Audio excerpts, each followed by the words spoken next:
everyone, I am Leal from the Dyspraxia system, and today I want to talk about borderline personality disorder and what the criteria for that are. I have a site on which the DSM V criteria are listed, which we'll also post in the description below. We are self-diagnosed with borderline and are in the process of getting a diagnosis, but we're currently on the waiting list. But yeah, let's get into that. The borderline is, I think, one of the more known personality disorders, but also one that due to that has a lot of stigma around it. Although I doubt that you can find a personality disorder without stigma.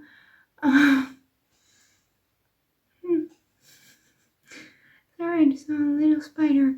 But yeah, in order to be diagnosed with borderline, you need 5 or more of the criteria. A pervasive pattern of instability of interpersonal relationships, self-image, and affects a marked impulsivity, beginning by early adulthood and present in a variety of contexts as indicated by the criteria is what characterizes borderline. And the criteria are as followed: frantic efforts to avoid real or imagined abandonment, this does not include suicidal or self-mutilating behavior, because that is covered in another criteria.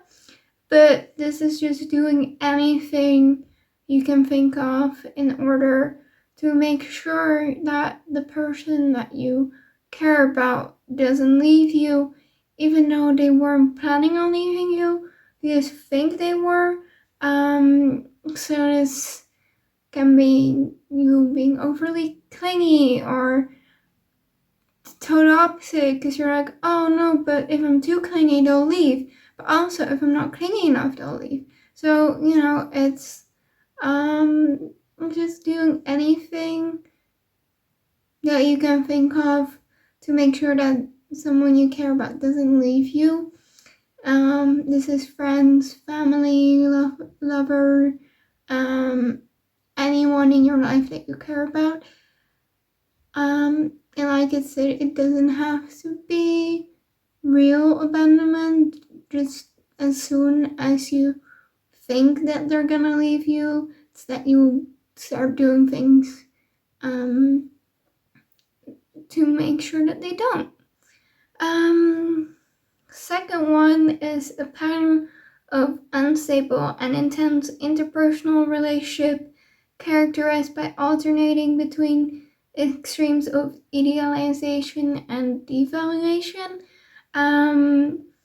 This is also sometimes called black and white thinking or splitting.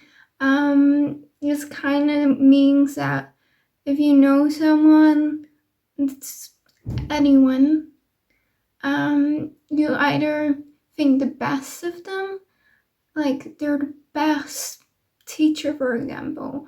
It's just you praise them a lot and you think that they can do nothing wrong. But then the moment they do something wrong, you shift completely and they're suddenly the worst teacher ever and everything they do is wrong until they do something good again and then I can switch back. But it's like one of the two.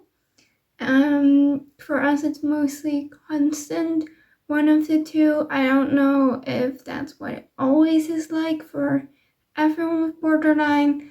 But yeah, we just constantly have one or the other if we have an opinion about someone. Yeah. Luckily, we don't tend to split much. on the people we really care about. Otherwise, it can turn into a problem. The criterion number 3 is identity disturbance, markedly and persistently unstable self-image or sense of self. So this is that you don't really know who you are, and you have no sense of what you like, what you don't like. We kind of just say that we don't know what our personality is.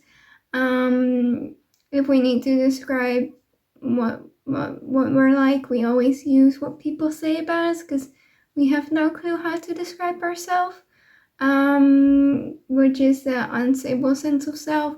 And also, I think this can cause you to have a lot of interests that you only do for a short period of time, and then you just suddenly drop it and get a new one.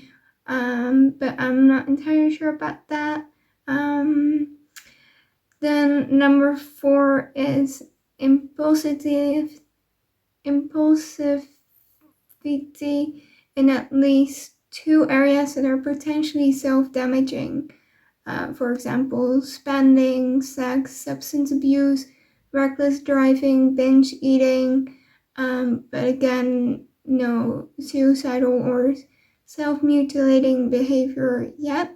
But yeah, this is just impulsively doing stuff that are potentially self-damaging, and you need to do that with at least 2 areas.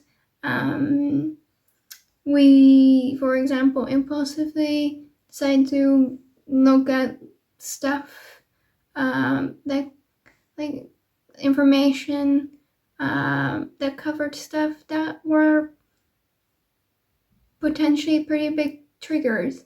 On an impulse, we decide to do that, kind of. But yeah, it's self-damaging. What you can do that is self-damaging is quite a lot, more than you think. But yeah. Then number 5 is recurrent suicidal behavior, gestures, or threats, or self-mutilating behavior. Luckily, we don't have this. But yeah, I know this can be a real struggle for other people with borderline. That's why it's a criteria. But yeah, can't really say much about that. It's pretty self-explanatory what it means.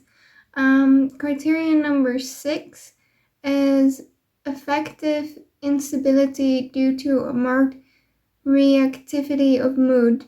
For example, intense episodic dysphoria, irritability, or anxiety, usually lasting a few hours and only rarely more than a few days. So this is rapid mood swings. Just your mood changes a lot. And like it says, it's usually only a few hours. Our mood swings can happen in less than hours. But yeah, it's when you have mood swings that generally last more than a few days, it might be more towards bipolar than borderline. But I am not an expert on bipolar. I just noticed one of the ways that they are separated, since they both have mood swings. But with bipolar, the mood swings last longer than with borderline. Then number 7 is a chronic feelings of emptiness. So it's just most of the time you feel empty inside. There's just a hole that you don't really know how to fill. And most often the chronic emptiness will then lead to the impulsivity, because, I have this hole and maybe I can fill it with just this sudden impulse I have. Sadly, it doesn't work like that. But yeah, it's chronic emptiness isn't fun. You're constantly feeling empty inside unless you have a mood swing, or sometimes while you still have the mood swing. It's not fun. Number 8 is inappropriate, intense anger or difficulty controlling anger. For example, frequent displays of temper, constant anger, recurrent physical fights. So intense anger, most often with borderline, you feel your feelings very intense. So anger is also really intense. But it's like inappropriate anger. So this is probably just like small thing that normally wouldn't cause someone to be angry that you then become very angry over. And then can also have difficult controlling the anger by having a temper, for example. We tend to keep our anger inside. But yeah. And then last one, number 9, is transient stress-related paranoid ideation or severe dissociative symptoms. Dissociation, symptoms of that, we have them no matter what, either for borderline or for OSCD 1B or both. Dissociative symptoms we do definitely have. Transient stress-related paranoid ideation, this can just be stuff like thinking someone's following you in the street that isn't following you, I think. But I'm not sure it has to be specific paranoid ideation, or if it's just all, doesn't say here. But yeah, it's one of the two. Obviously, you can also have both. But it's either severe dissociative symptoms that you need or the paranoid ideation. But obviously, you can have both.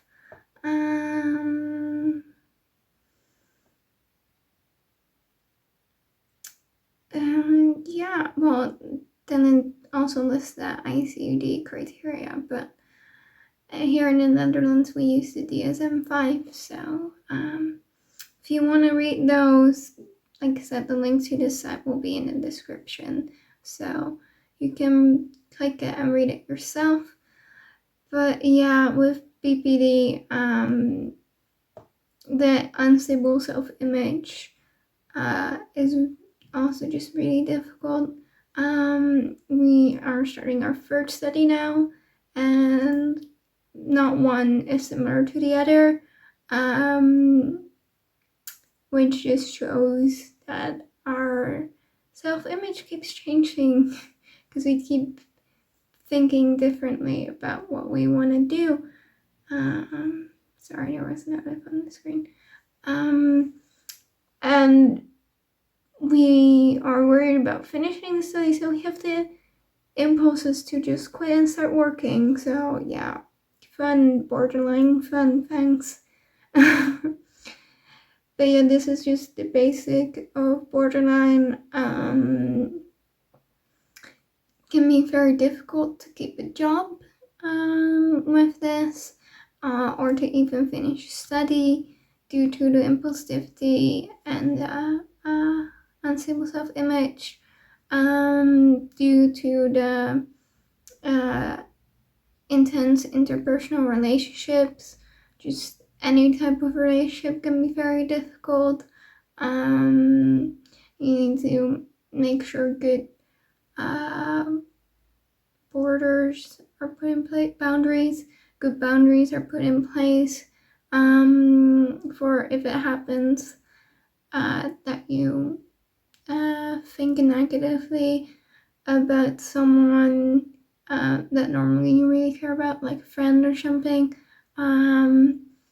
because it can definitely lead to bad conflicts, and can definitely do stuff on impulse that you might regret. We have been pretty sure quiet BPD, so with us symptoms are more internal than external, but we'll make a video explaining quiet BPD later.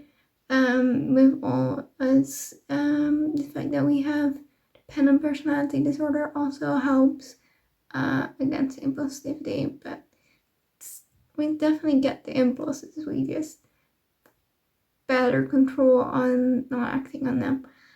But yeah, people with BPD are not automatically abusive or manipulative. That is just a stereotype used to demonize, borderline, and yeah, some are, but not all by a long shot. It's the same as someone without BPD. There will be some that are manipulative, but you just don't assume that everyone with BPD is. But yeah,